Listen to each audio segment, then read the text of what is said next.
ನಾವ್ ಇವತ್ತು ಒಳಿ ಕಡೆ ಬಂದೀವ್ರಿ. ಇಲ್ಲಿ ನೋಡ್ರಿ ಮೊಸಳೆ ಅದ.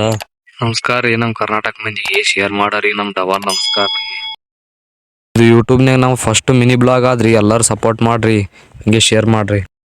ಮನ್ಯಾಗ ಖಾಲಿ ಕುಂತು ಕುಂತು ಬೋರ್ ಹಾಕದಿತ್ರಿ, ಅದ್ರ ಸರಾಗ ರೇಷನ್ ತರ ಹೊಂಟಿವ್ರಿ. ನನ್ ಮೇಲೆ ಆಣೆ ಇಟ್ಟೇಳ ನನ್ ಮೇಲೆ ಆಣೆ ಇಟ್ಟೇಳ ಅಲ್ಲಿ ಏನಾದ್ರು ಕೆಲಸ ಮಾಡು, ಉದ್ರಿ ಯಾಕೆ ತಿರುಗಾಡ್ತಿ ಅಂತ ಬೈದ್ ಬಿಟ್ರು.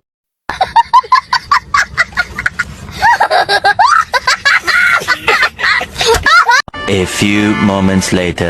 ರೇಷನ್ ತಗೊಂಬಂದು ಕ್ಯಾರೆ ಮಾಡ್ಕೊಂಡ್ ಕುಂತ್ಬಿಟ್ಟಿವಿ ನೋಡ್ರಿ. ಆದ್ಮೇಲೆ ನಮ್ಮ ಅಣ್ಣವ್ರ ಸ್ಟಿಂಗ್ ತರಿಸಿದ್ರಿ. ಸ್ಟಿಂಗ್ ಕುಡ್ದು ಅಂದ್ ಹೊರಗೆ ನೋಡ್ತೇನ್ರಿ, ಫುಲ್ ಬಿಸಿಲ್ರಿ, ಕಣ್ಣೆಲ್ಲಾ ಮಂಜ್ ಆಗ್ಬಿಟ್ಟು. ನನಗಂತೂ ಈ ಜೀವನವೇ ಬೇಸರವಾಗಿ ಹೋಗ್ಬಿಟ್ಟಿದೆ. ಸ್ವಲ್ಪ ಮಕ್ಕಂದ್ ಎದ್ದಿಗೆ ಅಂದ್ ಹೊರಗೆ ನೋಡಿದ್ರ ಯಾದಗಿರಿ ಬಸ್ ಬಂದ್ಬಿಟ್ಟಿತ್ ನೋಡ್ರಿ. ತಮ್ಮ ಕೈಯಾಗ ಬುಗುರಿ ಹಾಕ್ಯಂತ ಅಂದ್ಗಳಿಗೆ ಹಾಕ್ಯಂಬತ್ನಾರಿ, ನಿಮ್ಗೊಂದ್ ಕೈಯಾಗ ಬುಗುರಿ ಹಾಕ್ಯಂಬ ಬರ್ತಿತ್ನಾವ್ರಿ, ಎಸ್ ಅಂತ ಪೇಮೆಂಟ್ ಮಾಡ್ರಿ. ಆಮೇಲೆ ಸ್ವಲ್ಪ ಅಲ್ಲೇ ಕುಂತಿಗೆದಿಂದ ಈ ಕಡೆ ಒಳಿ ಕಡೆ ಬಂದಿವ್ರಿ. ಒಳಿ ಕಡೆ ಬಂದ್ ನೋಡ್ತೀವ್ರಿ, ಮೊಸಳೆ ಹತ್ರಿ, ಆದ್ರೆ ಈ ಕ್ಯಾಮ್ರಾದಾಗ ಕರೆಕ್ಟ್ ಕಾಣವಲ್ತ್ರಿ ಅದು. ಸೊ ಗಾಯ್ಸ್, ಇವತ್ತು ಈ ಬ್ಲಾಗು ಇಲ್ಲಿಗೆ ಮುಗಿತ್ತೆ. ನೆಕ್ಸ್ಟ್ ಬ್ಲಾಗ್ ಅಲ್ಲಿ ಸಿಗೋಣ. ಶೇರ್ ಮಾಡಿ, ಸಪೋರ್ಟ್ ಮಾಡಿ. ಇಷ್ಟು ಹೇಳಕ್ಕೆ ಇಷ್ಟಪಡ್ತೀನಿ. ಓಕೆ ಫ್ರೆಂಡ್, ಬಾಯ್.